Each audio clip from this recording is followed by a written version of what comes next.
HOUKHIBA AHING NONGYAI Kuki Khutlai Paiba Shingna LUWANG SANGOL AMASUNG PHAILEN ROMDAGI SEKMAI NONGTHONBAN AMADI SEKMAI LAIPAT TAMNA Nongmei Kapsillaktuna Landarakhre SEKMAI LAIPAT PARAO TUREL MAPAN poster duty TABA BDA personnel ama MISFIRE OIBADAGI tile MACHET MAKHONG PANBADAGI ASHOK NANGKHRE Thaudosi matang press na phangba paumagi matungina ngarang ama dinga sigilona ba AHING NONGYAI aduaida Kuki Shingna drone ama low altitude ta SEKMAI NONGTHONBAN PANGALDABI amadi SEKMAI LAIPAT area da Khutlai Paiduna aerial riki tawramkhi matamikan kanadana LUWANG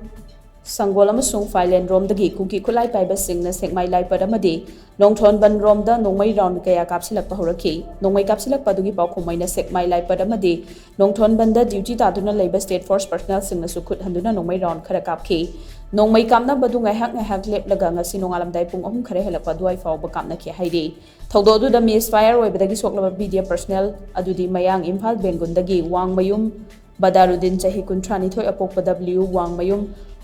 Abdul Rafiq kawi hairi mahak HOUKHIBA NONGYAI matung pung 1:10 rom tarakpa duaida masana paijaba Nongmei aduna soibadagi kapthokpada floor tile da panbadagi thaktorakpa tile machet na oi thangba khubom da panbadagi sokhibani hairi mahak hojik Rajmedi City da laikanari haina su pausna makhadari